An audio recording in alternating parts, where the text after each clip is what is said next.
What is going on, Locks Mob, and welcome back to the Week 6 edition of Addy's Action. Before we get into Addy's Action, I just want to say thank you all for all the love that you've been showing on these specific videos, as well as the entire videos on our YouTube channel. Taylor's got a lot of content going, so I appreciate you guys showing us, him, Locks in general, a lot of love. It means a lot, and I know I sound like a broken record saying this, but it really does mean a lot. And it really keeps us motivated to keep on doing this content stuff, which we really love to do for y'all anyway. Real quick, again, before we get into it, just a few of the basic procedure stuff. I got to tout myself and my company a little bit. LocksDFS.com. It's where you guys get our optimized lineups. We're raising our prices Friday at midnight. They'll go up a little bit, but definitely take advantage of where they're at right now, especially this NBA NHL combo pass for $300 that I'm hovering over right now. It's a great deal. I mean, we're on a 5-game win streak for NHL. Things are really clicking over there. I run our NHL lineup, so I put in like literally 24 hours on every lineup. I start my research when the prior slate locks. I start researching for the next one. So we're definitely going hard, and I know it's going to be the same for NBA. NFL is down to 150 for now up until midnight. College football is down to 60. So take advantage of this stuff, man. If you want to join the team for good, this $500 pass gives you access to literally everything on our site.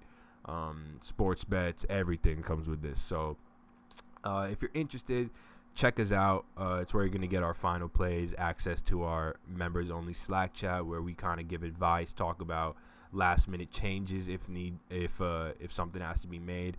So definitely check us out if you haven't already. And with that being said, I will go ahead and break down. Last week, I'll break down my cash lineup. I run the same lineup in cash games and GPPs. I'm a one lineup kind of guy, at least for NFL. So actually for all sports, but NFL for sure. But we'll break down the cash game lineups. We'll break down a few of the plays I talked about on the Week 5 edition of Addy's Action, and then we'll get right into Week 6. So with that being said, this was my cash game lineup for Week 5, cash game and GPP lineup for Week 5. It was a good team. It put up 178.2. It was enough to win me like $500 on a $150 entry in tournament. So pretty good. I got kind of lucky with the Cardinals defense doing their thing, but I mean, that's kind of what you're looking for when you're taking the defense. You're looking for pressure on a quarterback who's prone to throwing picks like C.J. Beathard is.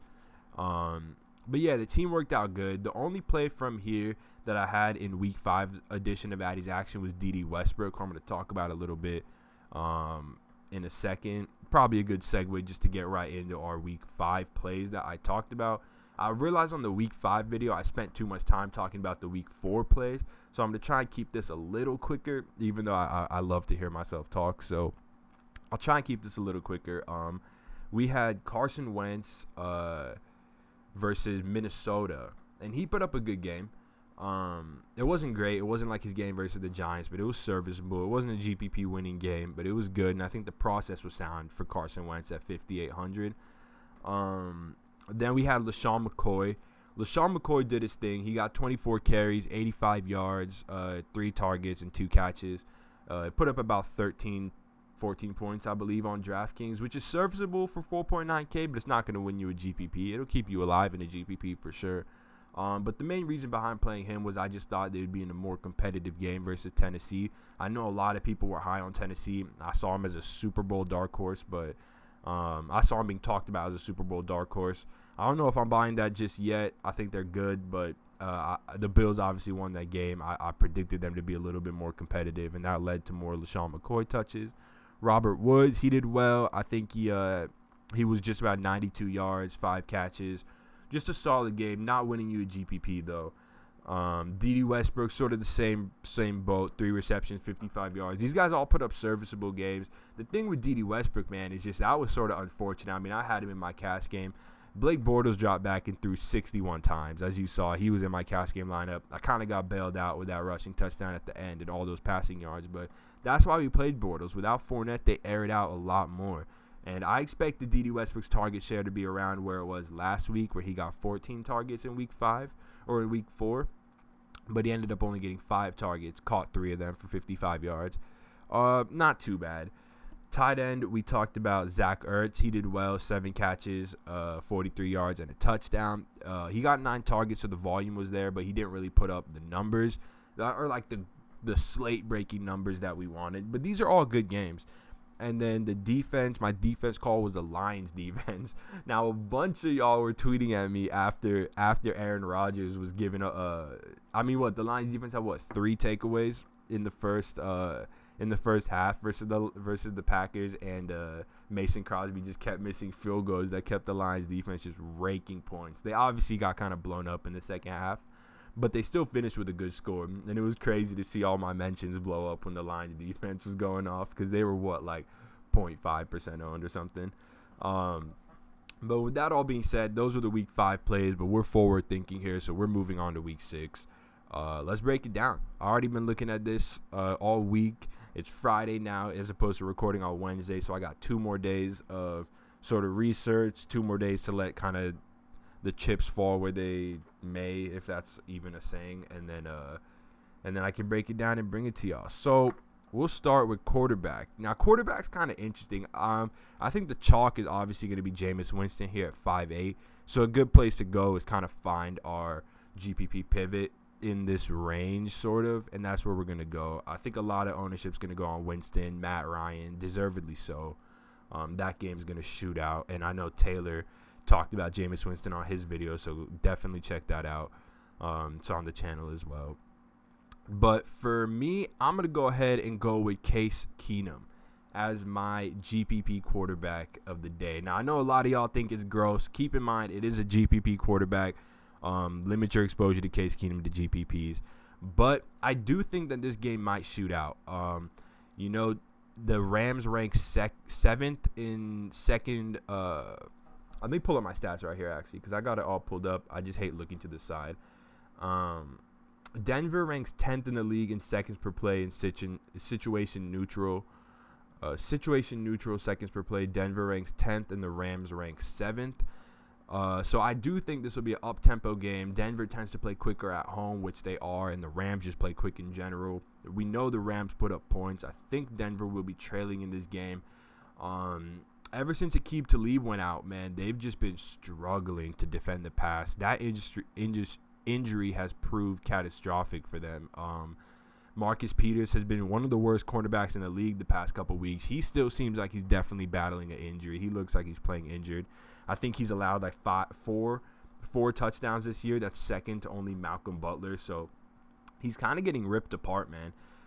Case Keenum, obviously, I don't think he's going to get some crazy volume unless they fall behind like 40, 50 passes. But we've seen him put up 25-plus points in the past. He's put up serviceable scores last year as well in Minnesota. He had a bunch of scores that could have won you a GPP.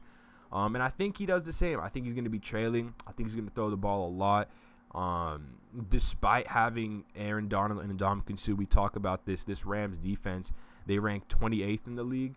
I can pull up the exact number because they might have gotten a little better. Oh, there's Justice Sack rate is up. They're up to 8th in the league, but it's still, or 7th in the league in adjusted sack rate at 5.8%. So despite having all these amazing pass rushers, they're just not getting pressure on the quarterback. So I think Case Keenum will have a lot of time to pass. A clean pocket is what a quarterback needs to succeed. And he's still got weapons. He's still got Emmanuel, DT, and Cortland Sutton. He's got weapons. Phillip Lindsay out of the backfield. I think he can put up a serviceable score. So that's our GPP quarterback. I also like Baker Mayfield here for the record at the exact same price. You can't go wrong with either one of these guys for GPPs. But with that said, let's move on to running back.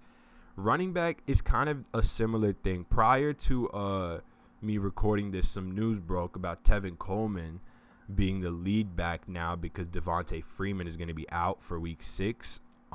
With that being said, I think Tevin Coleman's about to get a bunch of ownership, and again, rightfully so. It's a great matchup. He's a home favorite, projected to score a lot of points versus a weak run defense. So Tevin Coleman deservedly should be chalk. But let's look in this range to find our GPP pivot. And simultaneously at the same time, Dalvin Cook got a full week's worth of practice in. So, or not, let me repeat that. He's been practicing this week. He got a limited practice on Wednesday and a full practice on Thursday. So I think it's looking like he's going to take over as the lead back. We've seen him get decent volume, especially the receiving volume. We've seen him get a lot of that in the weeks that he's been healthy. If we can project Dalvin Cook to get 15 to 20 touches, 15 to 20 carries, maybe 5 to 7 receptions, he could be a good play in this price range and in this matchup. He's got a very, very easy matchup versus a very weak Arizona run defense. The strength of this Arizona defense, as I kind of talked about in my week 5 when I was reviewing my lineup, is their pass rush. The weakness of this Vikings offense is their offensive line. They give up a ton of pressure. In fact, they rank in the bottom 10 in adjusted sack rate, and Arizona is in the top 10 in adjusted sack rate as far as their defensive line goes. So this doesn't really set up too well it sets up for a lot of quick Kirk Cousins passes, which puts Adam Thielen on the radar for sure. But I think they're going to try and mitigate that pass rush by running the ball a lot with Dalvin Cook and Latavius Murray. And this is a team that passes on like 75% of their dropbacks. A lot of that has come with Dalvin Cook out. I think they'll skew a little bit more run heavy, not probably 60% runs, 40% pass. It'll probably be more like 55-60% passes, 45-50% running plays. And I think Dalvin Cook could eat. He definitely has high touchdown equity as well as a part of a team that's, it never hurts to take a double-digit home favorite running back. That's kind of the nut spot for a running back to put up there, kind of to reach their ceiling. So I think Dalvin Cook will be crazy underowned coming off an injury. And I think Tevin Coleman will soak up all the ownership right there. So definitely look at him as a running back for GPPs. Now moving on to wide receiver. Before I get to wide receiver, I should talk about tight end, because I'm going to give you 3 wide receiver plays. And I usually give 1 or 2, but I'm going to give you 3 because I'm not going to give any tight end plays. The reason I'm not giving any tight end plays is because I think tight end in general is looking like a lot of people are going to pay for CJ Uzomah, Vance McDonald, OJ Howard. I think a lot of, Austin Hooper, Cameron Brate. I think a lot of the high ownership is going to come from like these 3K tight ends. So I'm just going to give you a general GPP strategy for tight ends, and that's going to be pay up. The highest priced tight end is Eric Ebron. Then there's Jordan Reed and Jared Cook. I think all 3 of those guys are in play. If you pay up at tight end, which is only like $1,900 more than what people are going to be paying at $3,500. It's not even that much more. Pay up, avoid the chalk, hope that cheap tight end chalk busts, and you can just eat with your actually talented tight end. Like Eric Ebron's like 10th in the league in air yards since Jack Doyle went out. Like I'd rather just play him for $1,900 more than take a shot on one of these guys, for GPPs at least.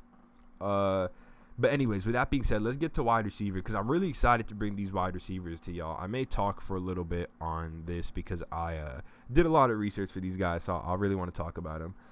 The first guy I'm going to talk about is Antonio Callaway. Now, if we go here to airyards.com and let's go to the Browns right here. And then Baker Mayfield took over in week 3. So we'll just go weeks 3, 4, and 5.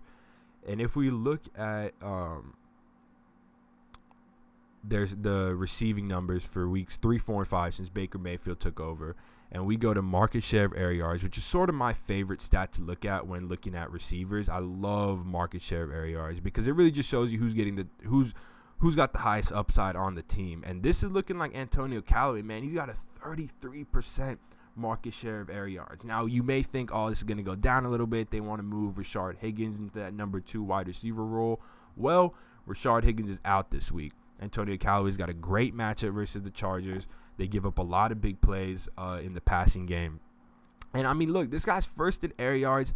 He's got an A.dot near 16, a solid weighted opportunity rating. Like, this is what you want in a GPP wide receiver. He's sitting at literally 4K on it's a text from Christian. He's sitting at 4K on DK.